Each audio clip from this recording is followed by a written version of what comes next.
Hey there, YouTube. Cheers. Been a while since I got on. Thought I would do another.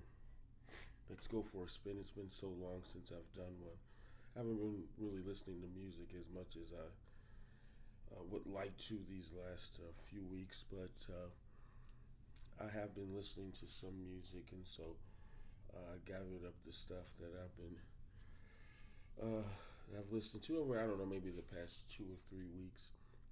I hope that everyone is doing well out there. Please excuse my voice. I'm just getting over a cold that I've had, or a flu that I've had for about a week now.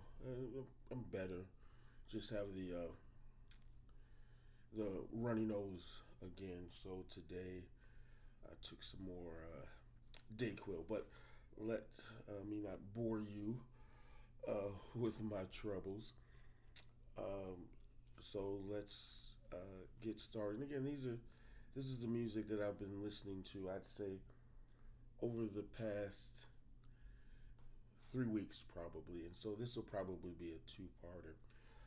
And so I'll start with my two biggest disappointments, and these are records that I've just bought in the last, I don't know, month or so, um, that I've listened to, and I just was not happy. And so what I'll say this: normally when I go to the record store, I'll try and buy one or two records from that I'm not familiar with, LPs that maybe from artists that I know, but I'm not familiar with that particular artist, or in some cases, artists that I've never heard of.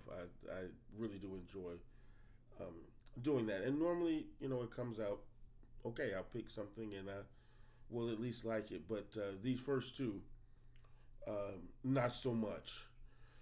And so let's begin. The first one is Deep Purple, Infinity. And so and this is a German pressing. This is it's a double LP. Nice gatefold, nice photo. This and I'm gonna pull both records out, but this was a movie called Here to Infinity.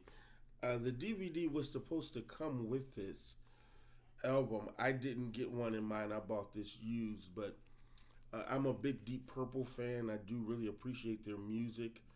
And so when I saw this um, in the record store, I was really excited about it. I had never heard it before, didn't know that it existed. This album was released in 2017, but I must say this was a real big um, disappointment for me. The song Johnny's Band and Birds of Prey, they were okay, but the rest of this album, it was just kind of out there for me. I didn't really connect with it. Maybe I need to see the movie. I don't know, but again, it seemed as though the movie was supposed to come with the album, but this I bought this used, so I guess whoever sold this didn't. They must have kept the movie. So I don't know. Maybe I'll look online and see if I can see the movie on one of the streaming apps or YouTube or something. Maybe it'll make some of this music make sense. But it was a disappointment for me. And so I did play it. I might not even keep this. I normally don't uh, trade records in unless it's a duplicate or something.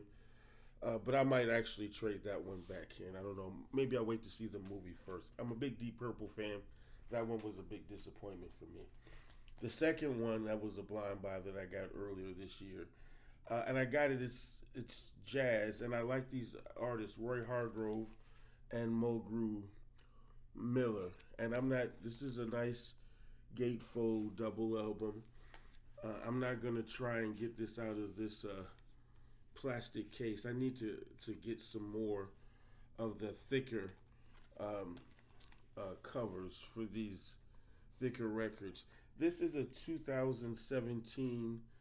No, I'm sorry. This came out in 2021 of a concert that they did in 2006 and 2007. I am a fan of both of these artists. Roy Hargrove is a trumpet player. I've got some of his solo stuff, and Mulgrew Miller is a piano player. I've got some of Roy Hargrove's solo stuff, but I didn't have anything from Mulgrew Miller. I said, well, let me try this album. It's a sort of a modern jazz album, although it was recorded almost 20 years ago. It was just recently released, and it was. This is a numbered release, and it was a lower number, 147 of, I don't remember how many. I think 7,000 or something. I don't remember. Not really important. And I said, well, let me try it. And this album was very boring to me. There was, I like their version of Ruby My Dear on here. The rest of it, and their interpretation of I Remember Clifford. The rest of it, it just bored me. I did listen to both albums all the way through. It just, it was boring. I, again, this might be something that I just trade in or something. I don't know. Musical taste change, and I hate to get rid of stuff, but yeah, those two were my biggest disappointments in terms of the music that I've bought this year. And so let's keep going. This next album is one of my favorite purchases so far of the year. Teddy Swims. I've tried everything but Therapy, Volume 1. There is a Volume 2 that came out earlier this year. This album is really great. I discovered Teddy Swims on YouTube a while ago. He was just uploading music on his own channel. He's now signed to Warner Brothers. But this whole album, and he's got an album that was released this year. I don't have it yet, but it's a nice album. I have been holding out on this one. This was available. He did a tour on some different colored vinyl variations, but it is super expensive. And the median price on this is about $20. It's selling for a little bit more online for the black variation, but some things I'll never know. Lose Control he released that as a single, and it was a great song. But some of the album tracks, the Goodbye Has Been Good to You. If you've ever, had a heartbreak, Goodbye Has Been Good to You is a good song. You Still Get to Me. What More Can I Say? I enjoy the entire album. I listened to it all the way through twice. I enjoy the entire album. I do want to get the part 2 to this album, which was released earlier this year.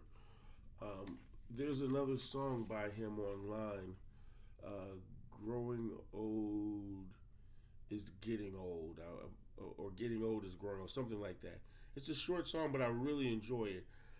It's not on vinyl, and I'm hoping that maybe on his next album that will be released. But again, Teddy Swims, if you have not listened to his music, such a gritty sound, soulful that he has, I would really, really highly recommend streaming his music online. I bet you'll like it. Again, this song, and I've streamed his current album, the I've Tried Everything But Therapy Part 2. Absolutely a great album. With the state of, the world and, what's going on, I'm really cutting back on my record purchasing. So I'm not sure when I'm going to get the part 2, but highly, highly, highly recommend Teddy Swims. The next album, a great classic, Queen, A Night at the Opera. This is one of my favorite Queen LPs of all time. This originally came out in 1975. This is a 2018 reissue of this classic album. Uh, nice gatefold. I really do enjoy this album. Side one is my absolute favorite. There's so many fun jams on side one. My favorite song on this album is the song that closes the album on side two, Bohemian Rhapsody. But You're My Best Friend is my second uh, favorite, along with The Sweet Lady and Seaside Rendezvous. That whole side one is absolutely fantastic to me. But those are the songs that stand out. And of course, the first was I think it's the first song on side two. Uh, Death on Two Legs. That was the song for those not familiar. That was the song that they did about their first manager and how he actually owned the studio. I think it was called Trident Sounds. They recorded a lot of their stuff, but he was apparently not a good person. I can't remember his name, Norman something. I can't remember his name. Norman Sheffield, I want to say. Anyway, but I do like that song too. It starts side two. But this is a great reissue. I have a couple of reissues of this, and I think I have a couple of early pressings of this also. But great album. I like the decorative label on side two. And yeah, I really rock this out. I've actually played this twice. I listened to this last week sometime, and I also played it today as well again. And so one of my absolute favorite albums, classic by Queen. I was between this and the Flash album from 1980 that I was gonna play. I'm so glad that I chose this one, um, Queen, A Night at the Opera. The next album that I listened to, the classic Miles. Oh, and I'm sorry, I did look up the median price on that Night at the Opera, the 2017. I'm sorry, 2018 reissue is around $20, but it's selling for more than that on Discogs. When I looked it up earlier today, it was selling for $24, $25. I don't know if that's worth it for you or not. I really enjoy that album though. I don't think I think when I bought that, I think I got it for maybe $15 or $20 or something a while ago. But hey, the next album that I played, this classic Miles Davis, My Funny Valentine in concert. This is a Mo-Fi pressing that I bought, and as you can see, the top there got damaged, which really bothers me a lot. Um, However, that album that's a 2016 reissue. The album originally came out in 1965. It was a benefit concert. I want to say originally recorded in 1964. It was a benefit concert for maybe the NAACP or something like that. I think at the Philharmonic. This is an absolute great album. I haven't had this version for very long. I have an earlier pressing, but it's not the best of shape. So when I had an opportunity to get this, I did get it. I'm not a huge fan of the Mobile Fidelity releases. I think it's more hype than anything, but that's just me. The sound quality on this one, um, some people say they have great copies. Mine is not bad. There is a little bit of noise, but not as much as I've heard people say.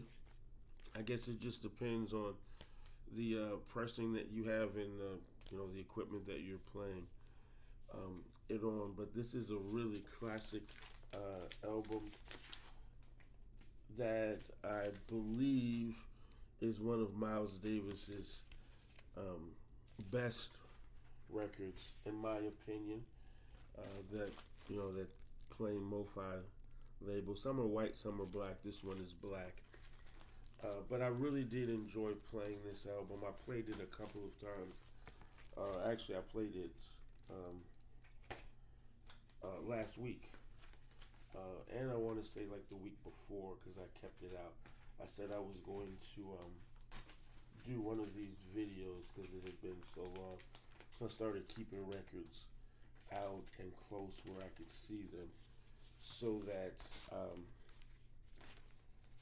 I wouldn't forget. This is a this was a limited pressing. I have a higher number 6,057. Um, but I do have some records in my collection that are limited edition runs. Whether I have number one or 10,000, to me, I don't see what the big difference is. But that's just me, Miles Davis. His classic, My Funny Valentine in concert. I think we can do one or two more, and then we'll do a part two on this. The next album that I played, and actually I just listened to this one uh, today, classic Bonnie Raitt, Sweet Forgiveness. This album originally came out in 1977. It's a really cheap record too. When I looked it up, its median price is only I think $3 or $4, which I think is criminal. I think this is one of Bonnie Raitt's best albums. And I haven't been a Bonnie Raitt fan my entire life. Maybe 10 or 11 years ago, I found myself, my wife and I used to go to we live in Indiana, but not far from the Illinois border. We used to go to a thrift store in South Holland, Illinois. I think it was a Salvation Army, and they would occasionally have good records, so I would go there sometimes. But then there was another thrift store in the next town over, Harvey, Illinois. And so one Saturday, I think it was, we found ourselves there, and I didn't find any records, but I did find a CD, and it was a bootleg CD that I later learned of Bonnie Raitt, and I think it was John Hammond and someone else that was recorded at a radio station or something in the early 1970s. But that bootleg CD sounded really good. I don't think I'd ever listened to any Bonnie Raitt before. So, but playing that, I became a Bonnie Raitt fan, and then I don't know, within a few years after that, I found this album here. Um, I do have some of her earlier stuff on CD because I'd heard of Bonnie Raitt before, but I thought she started making music in the 80s. I didn't realize she started making music professionally, recorded music in the early 70s. Her debut album, it's self-titled. That one I like. I have it on a CD, but of early pressings of that get really expensive. And so I don't have it on vinyl. Some of the later reissues, mid 70s reissues, are a little bit more, priced a little bit better. But Bonnie Raitt, absolutely. This album, the first song on side B, About to Make Me Leave My Home, that was a really deep song. Also, Sweet Forgiveness, Two Lives, Runaway. I really like the song Taking the Time and Home, and the last song, Louise. Really touching song. I hadn't played this album in a while, and I was glad that I listened to it. It makes me want to look for some more of her stuff. Maybe I'll dig out that CD of her debut album that I have. I haven't played it in years. But anyway, Sweet Forgiveness, Bonnie Raitt. So we'll end it there, and then I'll just do a part two. I hope that everyone is doing well out there, taking care of yourselves, just doing the best that you can do. Times are really challenging right now, but I believe that in the end, we're gonna be okay. So just take care of yourselves. To my brothers and sisters out there who are Christians, like myself, keep praying, keep believing. To those who are not, I just encourage you to lean on your higher power or whatever it is that you depend on. We're gonna make it. I believe we're gonna be okay in the end. I'm not a fan of this Trump administration. I personally believe Donald Trump is literally the devil incarnate. It's just evilness. What he's doing and what he's doing to not only this country, but it can have an impact on the entire world. I'll use the term stupidity and his just, I it's evil. It's just evil in my opinion. So I'll leave it there. Thank you so much for watching. I hope everyone has a blessed and a wonderful day. I don't think I said it at the beginning of the video, but it's Monday evening. It's almost Tuesday morning. It's 11:28 at night. I hope everyone had a great holiday today. I've been home all day today. My older sister did barbecue yesterday, and I was there. Got to spend some time with family and eat some good food. And so she sent some food home, and so that's what I ate today. Some leftovers from yesterday. I hope everyone had a great holiday, remembering those who have gone on before us. My mom passed away a little over a year ago, and so I was just thinking about her. Next month in June will be the 10th anniversary of the passing of my dad, and just some of the other relatives. I was just talking to my cousin earlier to this evening, who was like a big sister to me, and we were just talking about some of our own, her mom, and some of our loved ones that have gone on before us, remembering them fondly. And so I just encourage you all. I know the holiday's almost done. Don't know when I'm going to have time to post this because I'll probably be going to bed soon. But thank you for watching and spending time with me. I pray that I've shown some music that you weren't familiar with, and you'll be inspired to, if nothing else, go stream that music. And if you have the ability to, maybe grab it on vinyl. If not, just stream it. It's still the same thing. So thank you all. God bless you. Thanks for watching.